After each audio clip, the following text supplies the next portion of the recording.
Growing up in Milwaukee, besides all like there was a lot of like violence, people steal a lot of cars there.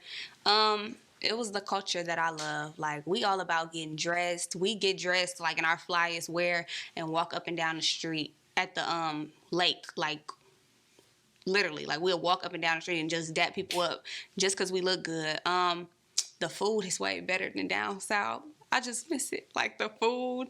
What else is something about Milwaukee that I miss? The house parties. My partner used to throw house parties. Used to be so lit. They had like a Project X type party. Like the first party, I was lit, y'all. I went up in there and they was having like 7 different type of rotations and everybody was just lit. You go up in there, girls twerking on top of the dresser, people jumping off the roof. It was crazy. It was so lit. She had somebody had a party in the bottom of a church. Yes, and it was an LGBTQ party.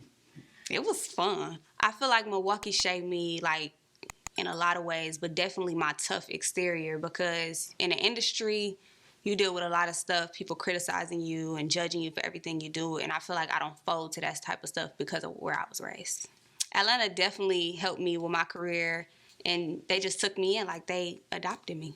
They're very, very supportive. I was just telling somebody, like, the whole, like, Atlanta scene is very, very supportive of people that just move there. You ain't even got to be from Atlanta. They just take you in because it's like the Black Mecca, Black Hollywood. You can go down there, you could be selling shirts, and, you know, people gonna support it, because if you got to grind, like, everybody, if you know, like the water boys out there, I don't know how much money they be taking home.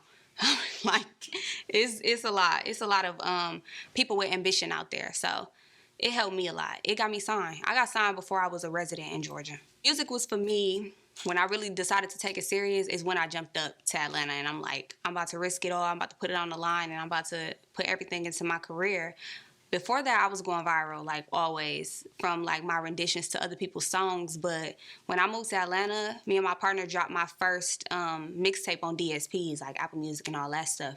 And I saw some money from it, girl. I was paying my bills off that. So I was like, I'm about to keep going with this. And it just showed that it's possible. And that's what kept me going, for sure. My support team has always been, like, besides my family, Keontae. Shout out Lil Key. That's my girl. She just always been very supportive, really, like, believed in everything that I've done before, like, all of this stuff. Just having somebody going to the studio with you and having input on stuff and giving you money, like, when I moved to Atlanta, having somebody that was able to, like, bring in money when you was broke. We moved to Atlanta with $1,200. If you know, Georgia rent is high as hell. It's nothing like getting a nice little something in Milwaukee. No. You're going to get you a apartment with roaches, big water bugs, okay, carpet in the damn kitchen. It's just like for $1,200. So just having somebody that just really supports your dream and was willing to do any type of stuff to bring in some money just to put it into your music. And then my hairstylist, who's also my very close friend. My team right now is very locked in, and my management also believes in me a lot. The number one factor that kept me going was my soul. Like, I really, really want to be, like, a big-ass artist. And I know that it takes a lot more than just sitting at home and just manifesting it and saying, oh, I know I'm cold, I can be this. I really had to get up and grind for it. And I want to take care of my family. Like, I come from a very small city.